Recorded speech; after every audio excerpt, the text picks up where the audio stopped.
With us now for her immediate reaction, Consul Nina Mangio, the immediate past president of PCCI and chairman emeritus of the Employers Confederation of the Philippines. Happy New Year, Consul Nina, and welcome back to the program. Happy New Year and good morning, Kathy. Okay, so what do you make of the November data on employment?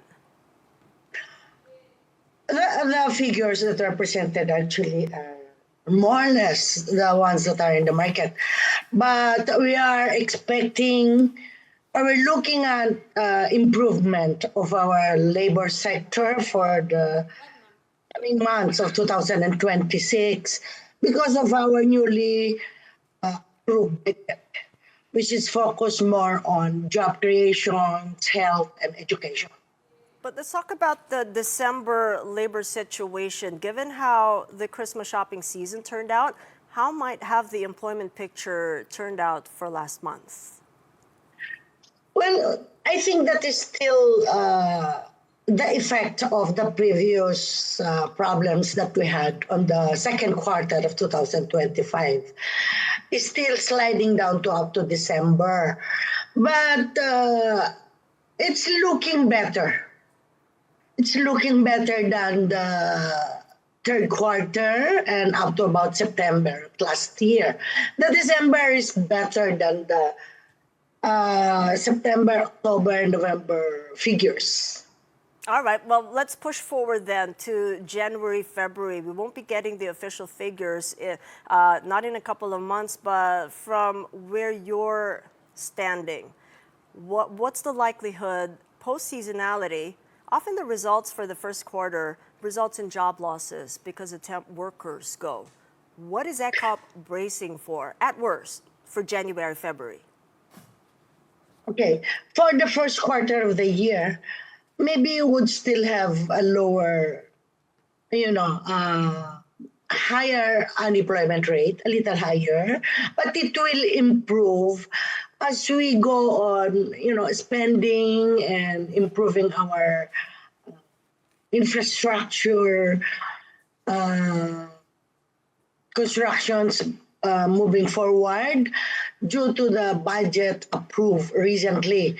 Although there is this fear of, because there is recently an announcement for the 750 national minimum wage, that might affect the employment capacity of our business sector. Okay, let's take that in two parts because you're assigning a lot of confidence at a time we're seeing cuts in growth forecasts, not only for this year, but next year. Where's your confidence coming from that there could be an improvement in employment for the first quarter of this year?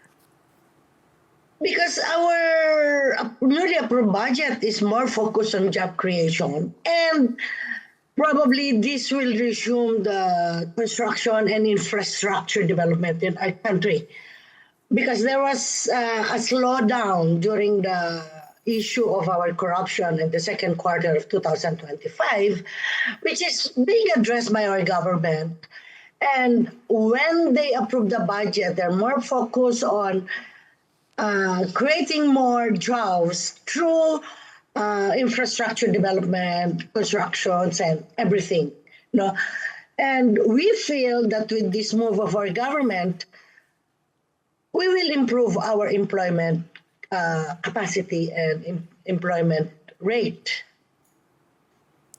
But admittedly, the lingering governance issues, Nina, have turned businesses cautious for the most part of the latter part of last year. So yeah. How much of the labor data by January, February do you think will still be seasonal, as you mentioned earlier? And how much of it might already be structural in nature, the issues that we're facing in the employment situation, given the manifesting slower growing economy?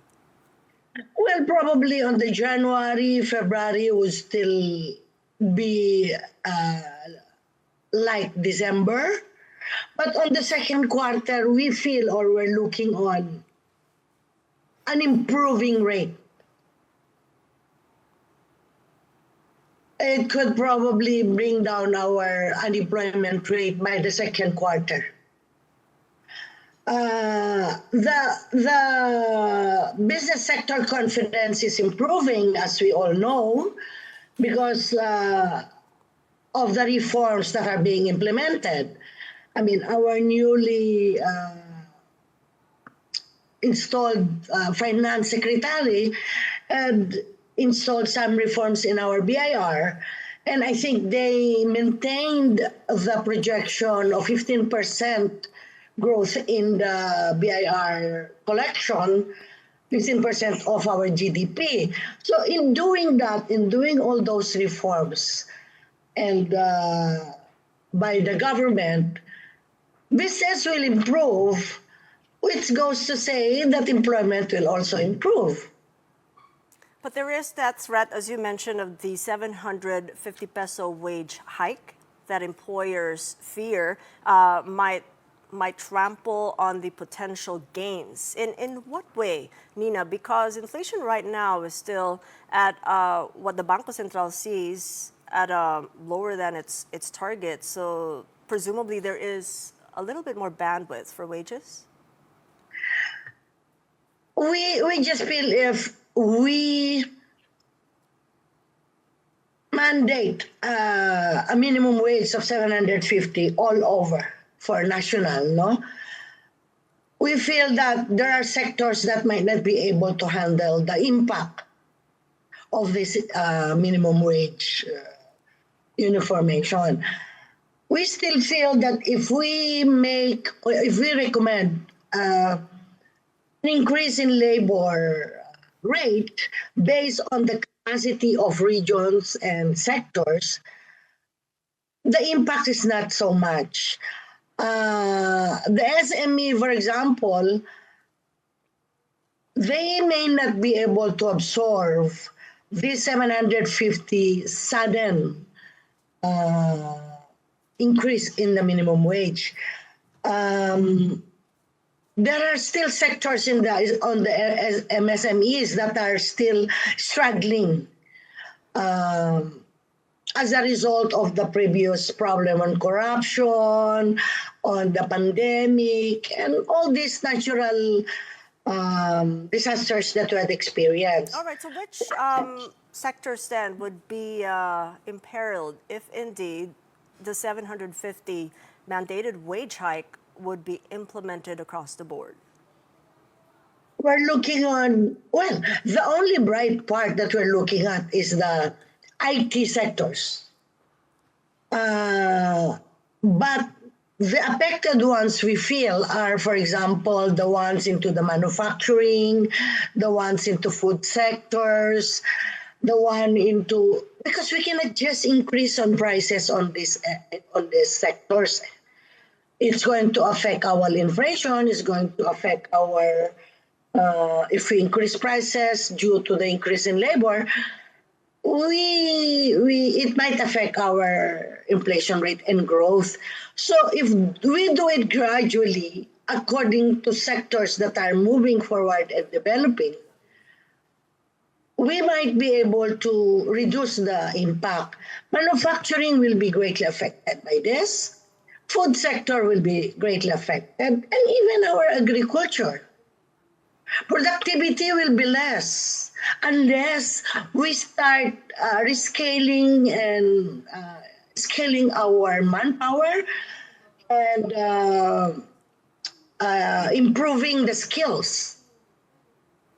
So just to recap, you're not for an across-the-board 750 mandated wage hike, but you are for a selective increase. If so, which industries then? Probably the IT sectors, I should say, the ones into telecommunications, the ones that are into the higher hierarchy of the industry maybe can absorb. But the ones that are into the MSMEs, I think we have to really reevaluate that. All right, then we'll leave it at that. Thank you so much for your views. Appreciate that. Consul Yunina Mangio, the Chairman Emeritus of the Employers Confederation of the Philippines.